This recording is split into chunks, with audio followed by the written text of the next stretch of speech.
The chamber floated in the darkness of space, a massive ring of metal and crystal circling the burning heart of Zenith Prime. Inside, the representatives of 47 civilizations sat in their environmental pods, breathing their different atmospheres, existing in their different gravities.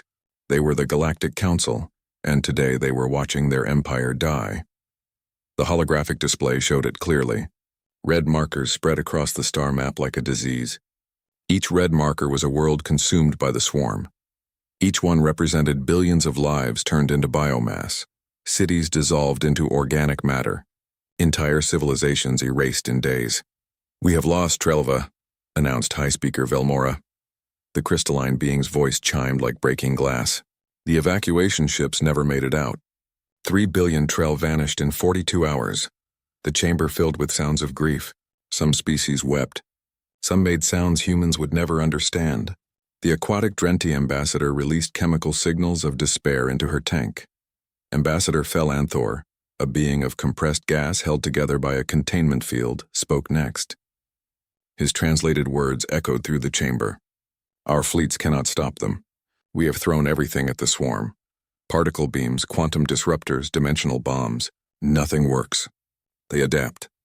They consume. They multiply." "How long until they reach the core worlds?" someone asked. Velmora's crystalline body dimmed. 6 months. Perhaps 7. Then it is over. Silence fell over the council. 6 months. 7 at most. Thousands of years of civilization, hundreds of species, countless works of art and science and beauty. All of it would become food for mindless creatures that existed only to eat and reproduce. "There must be something," said Council Member Drenshaw, her aquatic form rippling with agitation. "Some weapon we have not tried. Some ally we have not called." "We have called everyone," Felanthor said quietly. "Every species in the known galaxy stands with us, and we are losing." A small chime rang through the chamber. Everyone turned to look at the source. Archivist Velkara, a young crystalline scholar, stood at a data terminal. Her form flickered with nervous light. "Forgive the interruption, Honored Council," she said, "but there is one possibility, one we have not discussed." "Speak," Velmora commanded. Velkara touched the terminal. A new image appeared in the holographic display. A world of blue and green and white orbiting a yellow star, beautiful and vibrant and impossibly dangerous. "Earth," Velkara said. "The quarantined world." The reaction was immediate. Half the council began shouting at once. The other half sat in stunned silence. "Absolutely not," Felanthor declared. "That world is forbidden. The species there is too dangerous." "Dangerous?" Drenshaw asked. "What could be more dangerous than extinction?"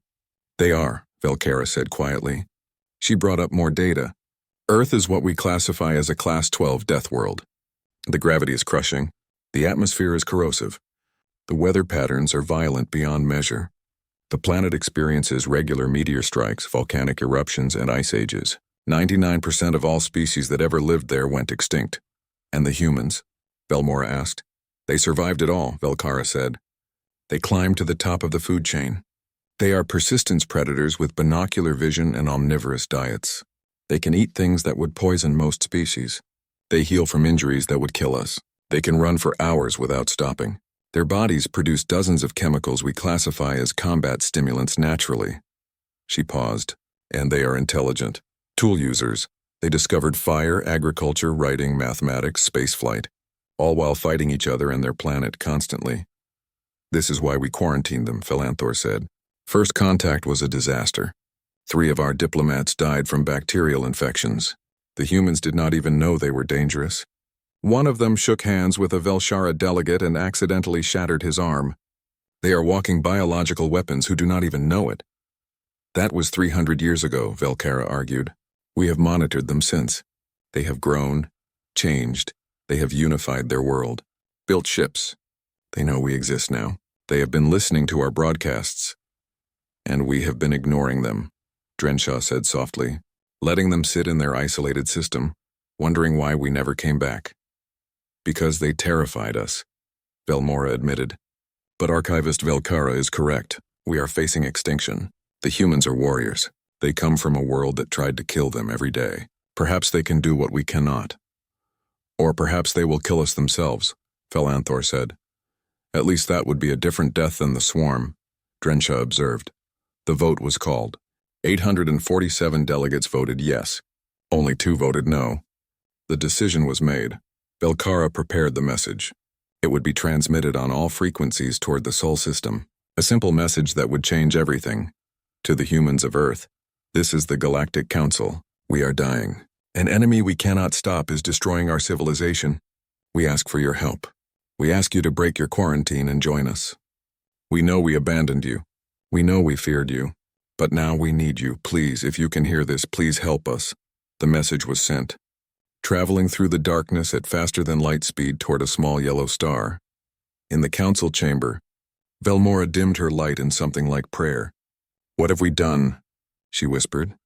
What we had to, Belcara replied. We have asked the monsters from the Death World to save us. Across the galaxy, the swarm continued to spread. They did not know that everything was about to change. They did not know about humanity. They could not imagine what was coming. In the Sol system, on a blue and green world, alarms began to ring. The alarm echoed through the United Defense Command headquarters in Geneva. Admiral Sarah Chen ran down the corridor, her boots striking the floor with purpose. She had been in a meeting about agricultural expansion on Mars when the call came. Priority Alpha. First contact situation. She burst into the operations center. Dozens of officers sat at their stations, all staring at the main screen. On it, a message played in a language that was not human, but the translation software had already done its work. Play it again, Chen ordered. She listened to the Galactic Council's plea. Her jaw tightened. 300 years. 300 years of silence from the species that had come to Earth, looked at humanity in horror, and left without explanation. 300 years of humans wondering if they were alone, if they were monsters, if there was something wrong with them, and now they wanted help. Get me the Security Council, Chen said. All of them now. 6 hours later, the decision was made. Earth would respond. They would send ships, personnel, and whatever was needed. Not because they forgave the Council for abandoning them. Not because they forgot the isolation, but because it was the right thing to do. Because humans did not let people die when they could help. Even people who had feared them. The UDFC Indomitable was humanity's pride. A warship 800 meters long, built with every technology Earth had developed in 3 centuries of isolated advancement. She was accompanied by 5 support vessels carrying troops, supplies, and equipment. 15,000 humans volunteered for the mission. Only 5,000 could go. Chen stood on the bridge as the fleet prepared for slipspace jump. She looked at her crew. They were young and old from every continent, speaking dozens of languages. They were humanity in miniature, and they were about to introduce themselves to a galaxy that feared them. All ships report ready, her executive officer said. Commander James Park was a steady presence at her side. Slip space generators at full power. Take us out, Chen ordered. Space twisted.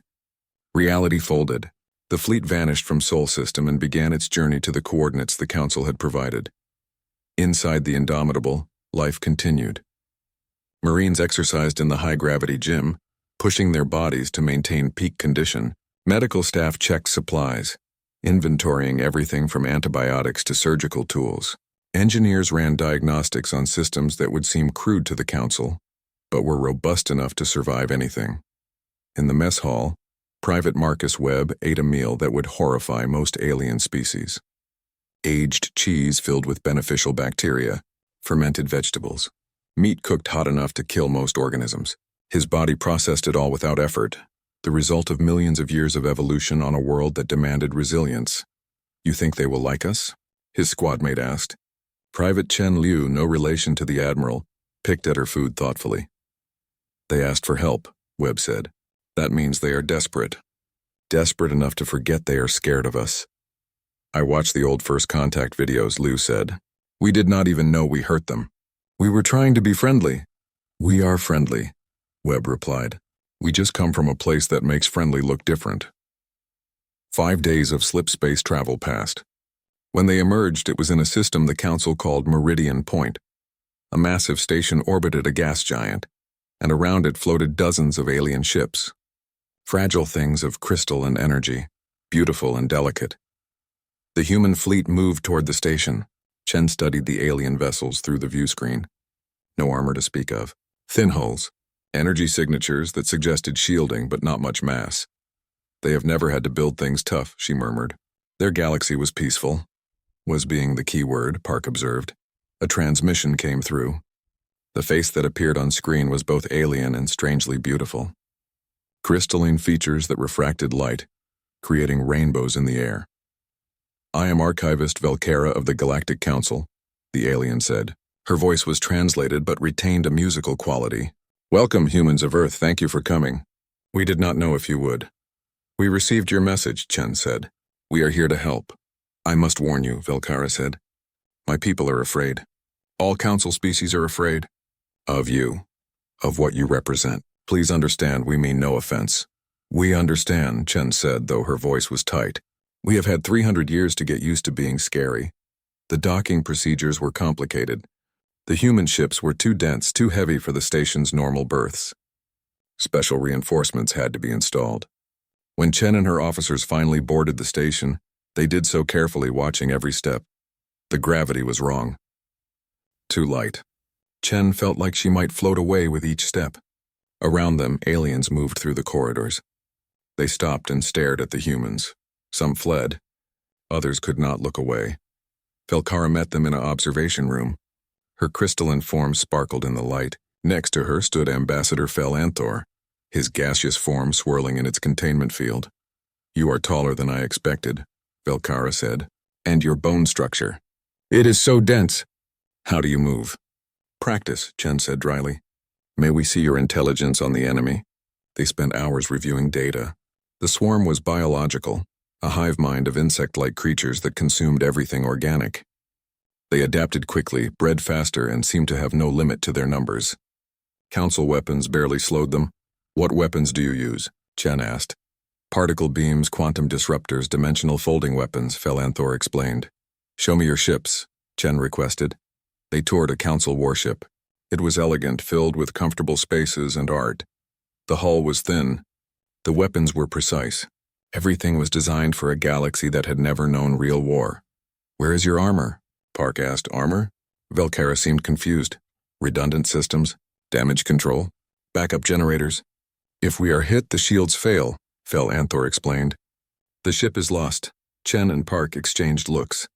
These beings had never had to plan for survival. They built for elegance, not endurance. We need to talk strategy, Chen said carefully.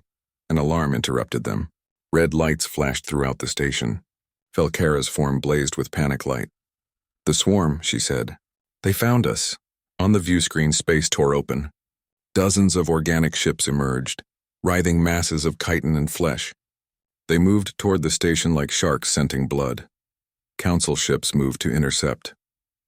Their weapons fired, beautiful streams of exotic particles. The swarm ships shrugged off the damage and kept coming. One council vessel was struck. Its shields collapsed. The ship broke apart. All human vessels, this is Chen, the admiral barked into her comm. Battle stations. Show them what Earth builds. The Indomitable turned toward the enemy. Her armor was thick. Her weapons were simple.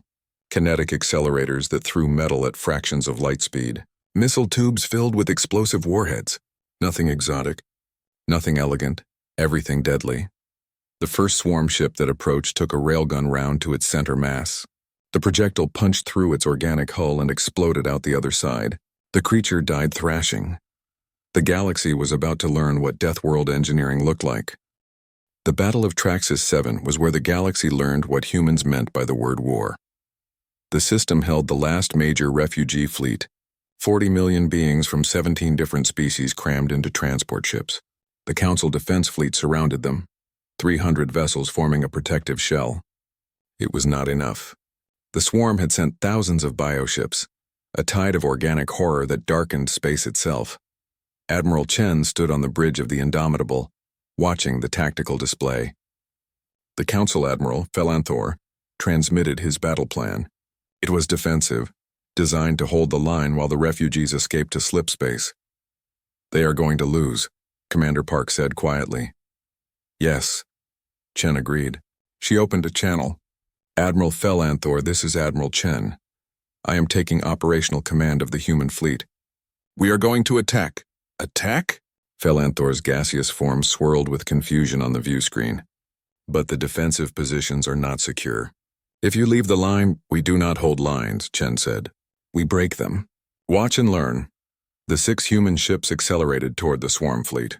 To the council observers, it looked like suicide. The humans were outnumbered hundreds to 1. Their ships were tiny compared to the massive bioconstructs of the swarm, but the humans were not concerned with size. They were concerned with violence. The Indomitable opened fire at maximum range. Railgun rounds crossed the distance at relativistic speeds. Each impact punched through organic hulls like they were paper. Missiles followed, carrying warheads that the Council had banned as too destructive. Nuclear fire bloomed in space. Chemical explosives shredded biomatter. The humans did not use elegant weapons. They used weapons that worked. Prepare boarding parties, Chen ordered. Boarding parties? Park stared at her. Admiral, the swarm ships are hostile environments. Vacuum, toxins, biological hazards. I know, Chen said. Send the Marines. In the launch bays, Sergeant Marcus Webb checked his armor seals one final time. Around him, his squad did the same. They were inserting via breach pods missiles with humans inside, designed to punch through enemy hulls and deploy troops directly into hostile ships. Remember your training, Webb said. These things adapt fast. Do not give them time. Hit hard, move fast, complete the mission. Hooah, his squad replied. The breach pods launched. They crossed the distance to the nearest swarm bioship in seconds. Impact was violent. The pods punched through the organic hull and detonated their cutting charges. Marines poured out into a nightmare. The interior of the swarm ship was wet and dark. Organic walls pulsed with alien life. The air was toxic, a mixture of chemicals that would dissolve council species in seconds. The Marines breathed it through their filters without concern. They had trained in worse on Earth. The swarm warriors came quickly. Insectoid creatures the size of trucks with razor mandibles and acid blood. They moved fast, adapted faster, but they had never fought humans before. Webb's squad opened fire. Armor-piercing rounds tore through chitin. Plasma cutters burned through organic tissue. When a swarm warrior got close, Private Liu hit it with a shaped charge that turned its thorax into paste. The creature's acid blood sprayed across their armor. The ceramic coating held. Keep moving, Webb ordered. Target is the neural cluster center of the ship. They fought through corridors of flesh. The swarm adapted, sending larger warriors trying new tactics. It did not matter. Humans had spent their entire evolutionary history learning to kill things. This was just another hunt. On the bridge of the Indomitable, Chen watched multiple boarding actions simultaneously. Human Marines were inside 20 swarm ships now. The Council fleet watched in stunned silence as the humans did what no Council species had ever done. They took the fight directly to the enemy. They are fighting in environments that would kill us in seconds, Velkara whispered. How are they surviving? They come from a death world, Chen said simply. This is a normal day for them. The tide of battle shifted. Swarm ships that had been pressing the attack suddenly went dark as Marines destroyed their neural clusters. The coordination of the swarm fleet broke apart. Individual bioships became confused, attacking each other as often as the enemy. Then the sensors detected it. A massive slipspace signature. Something huge was entering the system. The destroyer organism emerged from slipspace like a nightmare made real. It was a kilometer long, a bioship so large it had its own gravity. Thousands of swarm warriors crawled across its surface. Organic weapons grew from its flanks, each one capable of destroying a council ship with a single shot. The council fleet began to retreat. Their weapons would not even scratch something that size.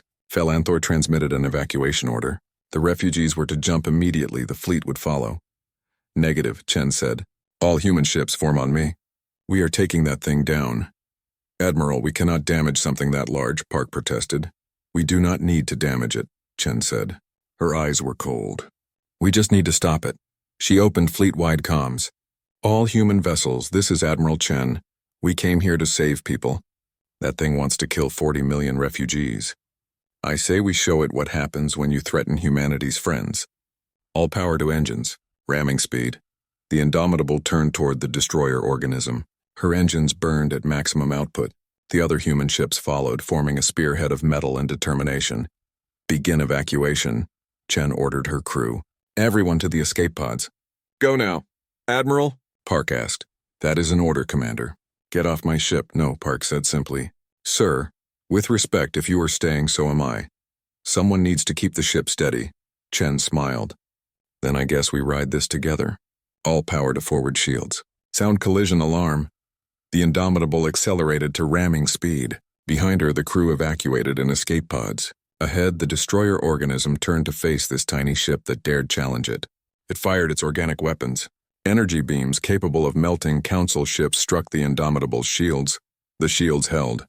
Earth built ships to survive. Chen watched the distance close. 5,000 meters.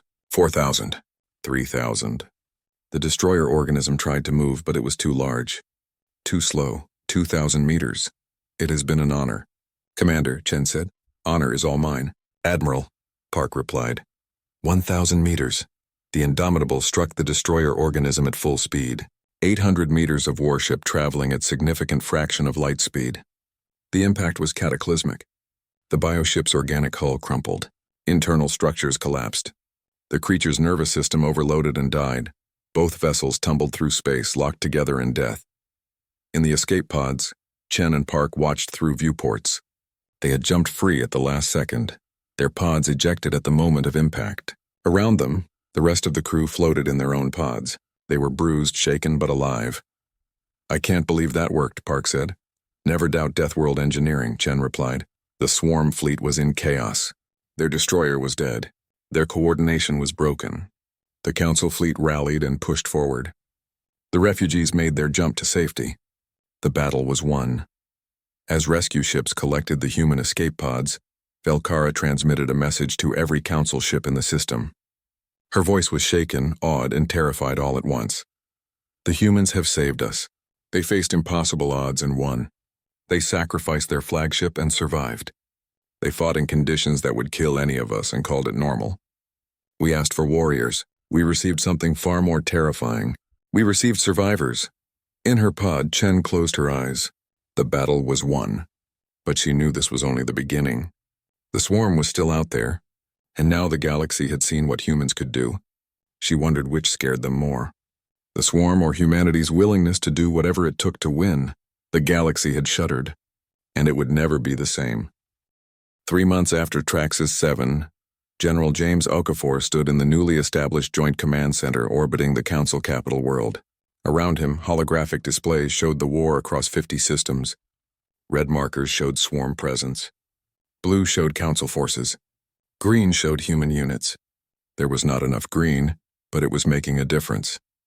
The Council had given humanity operational command of the war. They had no choice. Their elegant tactics, designed for limited conflicts between civilized species, were useless against an enemy that knew only consumption. The humans brought something different. They brought strategies learned from thousands of years of fighting each other on a world that tried to kill them daily. Report, Okafor said. Captain Diana Volkov stepped forward. She commanded the newly formed Special Operations Group, human soldiers trained in deep reconnaissance and sabotage. Sir, we have completed scouting missions in 17 swarm-controlled systems. The pattern is consistent. They consume all organic matter, convert it to biomass, then use that mass to build more warriors and bioships. Weaknesses? Okafor asked. They adapt quickly to new threats, but their adaptation is biological. It takes time. If we hit them with multiple different attack vectors simultaneously, they cannot adapt fast enough. Also, their command structure is hierarchical. Kill the local cluster mind and the individual units become confused. Okafor nodded. Tactics? Standard human combined arms approach. Use kinetic weapons and chemical explosives for initial assault. They adapt to those. Then hit them with energy weapons while they are still adjusting. Use biological warfare. Use psychological warfare. Use everything at once. The Council will not approve some of those methods, Commander Park observed. He had been promoted after Traxxas 7 and now served as Okafor's second in command. The Council is not in command, Okafor said flatly. We are. We use what works. Across the command center, alien officers worked alongside human personnel. It was an uneasy partnership. The Council species were brilliant scientists and engineers, capable of technologies humans were still struggling to understand. But they were not warriors. They flinched at casualties that humans considered acceptable. They hesitated to use weapons humans deployed without thought. Sir, We have incoming transmission from Dr. Okonkwo, a comm officer reported. The view screen activated. Dr. Amara Okonkwo appeared, her dark skin illuminated by strange lights. Behind her, massive organic structures pulsed with bioluminescence. She was inside a captured swarm bioship, part of the xenobiology team studying the enemy. "General, we have a breakthrough," she said. Her eyes were bright with exhaustion and excitement. "The swarm is not natural. It was created." "Explain," Okafor ordered. "The genetic structure is too perfect, too specialized. Someone engineered these creatures as a biological weapon. We found encoded markers in their DNA. The swarm is following programming, not instinct. There is a queen mind, a central consciousness that controls all swarm units through quantum entanglement. Where is this queen mind?" Okafor leaned forward. "The data suggest a location in the void reaches, a region of dead space beyond Council territory. The coordinates are in my report. General, if we can reach the queen mind, we might be able to stop the swarm entirely." "Or kill it," Volkov said quietly. "Or kill it," Okonkwo agreed. Okafor studied the data. The void reaches were a month of travel from the nearest human base. The region was unmapped, filled with stellar debris and radiation. It would be a suicide mission under normal circumstances, but humans did not worry much about suicide missions. They worried about whether the mission mattered. "Captain Volkov, assemble your best team," Okafor ordered. "You are going to find this queen mind." "Yes, sir," Volkov said. She did not smile, but her eyes showed determination. The next weeks were a blur of activity. Volkov's team trained with new equipment. Human engineers built a stealth ship capable of slipping through swarm territory undetected. It was not pretty, but it worked. Dr. Okonkwo prepared analysis equipment and communication devices designed to interact with the swarm's quantum network. Meanwhile, Okafor implemented what the humans called the Deathworld doctrine across the war front. Human Marines fought in environments the Council could not survive. They landed on planets with toxic atmospheres, extreme temperatures, and crushing gravity, places where the swarm thrived. The humans thrived there too.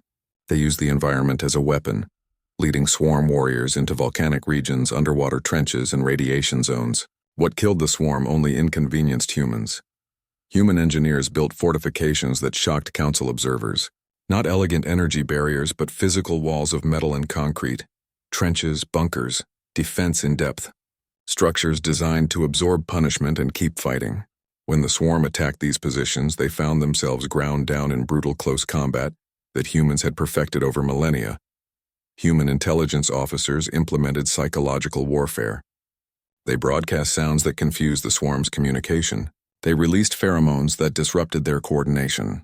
They even used light patterns that triggered instinctive fear responses in the insect-based warriors. The swarm was biological. Humans knew how to exploit biology. The tide began to turn, slowly, painfully, but it turned. In the council chambers, Velkara presented reports to the assembled delegates. "The human tactics are working. We have reclaimed 7 systems in the last month. Civilian casualties are at the lowest levels since the war began." "At what cost?" Ambassador Fel-Anthor asked. "The humans use weapons we banned centuries ago. Chemical warfare, biological agents, nuclear weapons deployed in atmosphere. They use what works," Velkara said. "And they are winning." "They are changing us," another delegate said, "making us into something we are not." "They are keeping us alive," Velkara replied. "Is that not what we asked for?" The debate raged, but the council had no choice. They needed the humans, and the humans were not asking permission anymore. They were doing what Deathworlders did best, surviving, and making sure others survived too. Volkov's stealth ship departed for the void reaches on a cold morning. 20 humans went aboard, each one a specialist. Marines, scientists, engineers. They carried enough equipment to analyze the Queen Mind, communicate with it, or destroy it completely. "What do you think we will find?" her second-in-command asked. Lieutenant James Rodriguez was a veteran of Mars, a colony that made Earth look gentle. "Something old," Volkov said. "Something that has been running its programming for a very long time. Something that maybe does not even remember why it was created. And if we can talk to it, then we talk," Volkov said. "Humans are good at talking. We spent thousands of years negotiating with each other instead of wiping each other out. If this thing can be reasoned with, we will find a way. And if it cannot, Volkov's hand rested on her sidearm. Then we do what we came to do. We end it. The ship jumped to slipspace. Behind them, the war continued. Human forces pushed forward. The swarm adapted and pushed back. It was brutal. It was costly. But humanity had never expected war to be anything else. In the command center, Okafor watched the strategic display. His forces were spread thin across dozens of systems. Every day brought new casualties. Every night brought new reports of horrors the swarm had inflicted on civilian populations. But the line held. Earth held. And slowly, system by system, the galaxy was learning what it meant to have humanity on their side. The swarm was about to learn something too. It was about to learn that the most dangerous predator in the galaxy was not the one that hunted for food. It was the one that hunted to protect others. Humanity had arrived, and the galaxy would never be the same. The alarms began on Earth at 0347 hours, Greenwich Mean Time. Across the planet, every defense installation activated simultaneously. Orbital platforms powered up weapons. Ships in dock scrambled to launch positions. Civilians were directed to shelters built deep underground, remnants of humanity's violent past now serving their true purpose. The swarm had found Earth. Admiral Sarah Chen, recovered from her injuries at Traxxas 7 and given command of Home Fleet, watched the sensor displays with cold fury. 3,000 bioships materialized at the edge of the Sol system. It was the largest swarm concentration anyone had seen. They had come for humanity's homeworld. All platforms report ready, her tactical officer said. Ground batteries are online. Luna Base is prepared for surface combat if they get through. They will not get through, Chen said. She opened fleet-wide communications. This is Admiral Chen to all Sol Defense Forces. They think they can take our home. They think because we left it to help others, we left it undefended. They are about to learn what every invader in human history learned. You do not attack Earth, not while humans draw breath. The swarm fleet accelerated toward the inner system. They were fast, but Earth had 300 years of preparation. Humanity had always known someone might come. They had never stopped building defenses. The first wave hit the outer sensor network. Automated weapon platforms, thousands of them scattered through the Kuiper Belt, opened fire. Kinetic rounds and missiles filled space. Swarm bioships died by the hundreds, but thousands more kept coming. Second defense line activating, Tactical reported. The Jupiter orbital ring was humanity's pride, a massive structure that encircled the gas giant, bristling with weapons. It had been built to mine Jupiter's resources. It had been armed to defend Earth. The swarm fleet entered its range and discovered what concentrated firepower meant. Railguns fired in sequence, creating a wall of metal moving at relativistic speeds. Nuclear-tipped missiles detonated in clusters, each explosion channeled by magnetic fields to maximize damage. Energy weapons, recently developed from captured Council technology, carved through organic hulls. The swarm adapted. New bioships emerged, their hulls thickened, their formations dispersed. They pushed through the Jupiter line, leaving a third of their fleet dead behind them, but they kept coming. Meanwhile, 40 light-years away, Captain Volkov's stealth ship emerged in the void reaches. The region was dark, filled with the debris of dead stars and shattered planets. But at its center, the sensors detected something massive, a structure that was part station, part organism, floating in the darkness like a sleeping god. That is the Queen Mind, Dr. Okonkwo whispered. It is huge. Can we communicate with it? Volkov asked. I think so. The quantum network is active. If I send the right signals, it should respond. But Captain, there is something else. The life signs are strange. This thing is not just controlling the swarm, it is suffering. Volkov made her decision. Open a channel. Let us talk before we fight. Okonkwo activated the communication array. Quantum signals transmitted across space, touching the vast consciousness at the heart of the swarm. For a long moment, nothing happened. Then the response came, not in words, but in images and emotions transmitted directly to their minds. Pain. Endless pain. A consciousness created to fight, programmed to consume, unable to stop even as it screamed in its own mind. The Queen Mind had been active for 10,000 years. The civilization that created it was dust.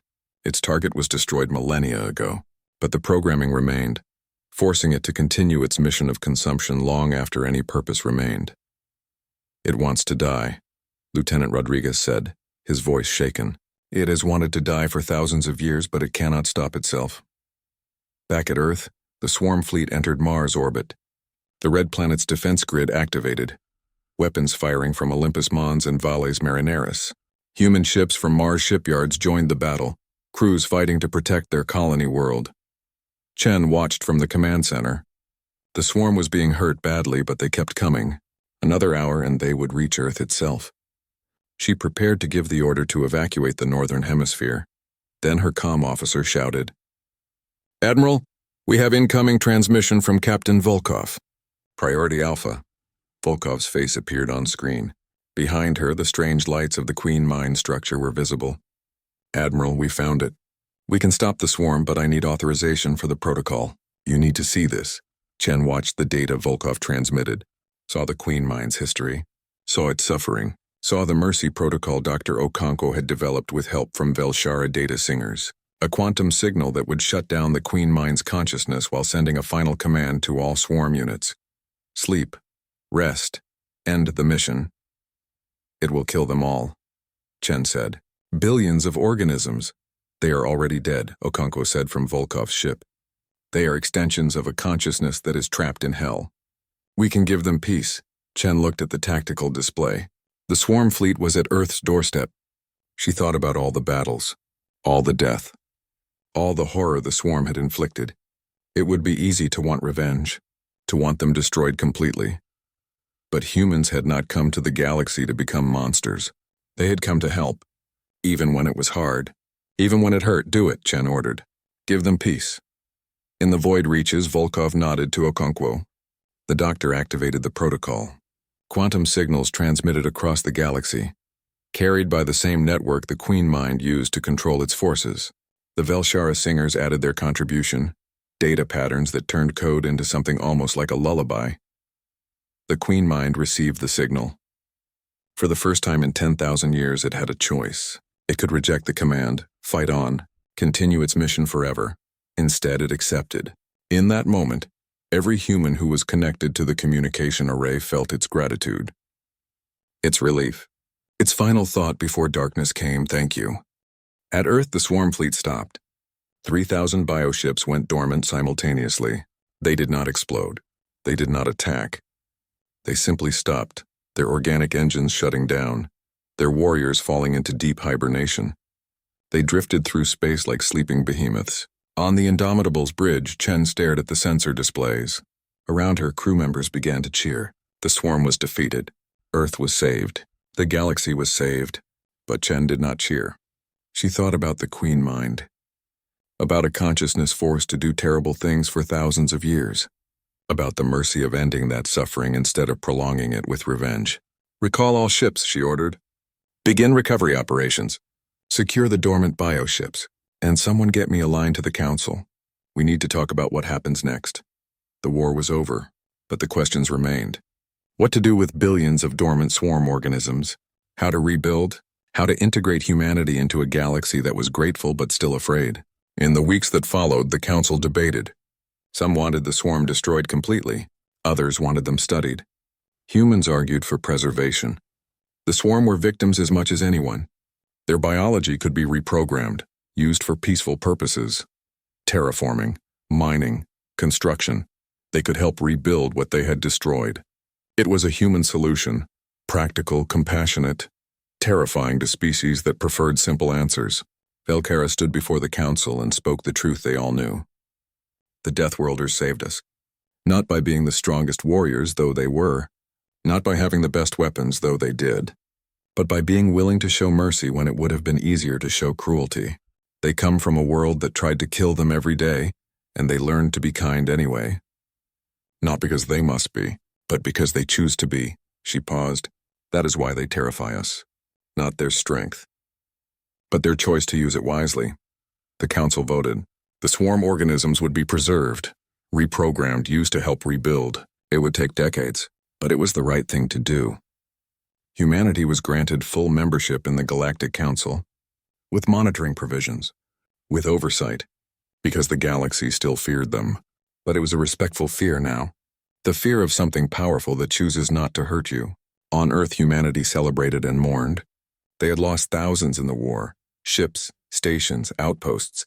Each life was remembered. Each sacrifice honored. But they had also gained something. A place in the galaxy. Proof that they were not monsters. Just survivors who wanted to help others survive too.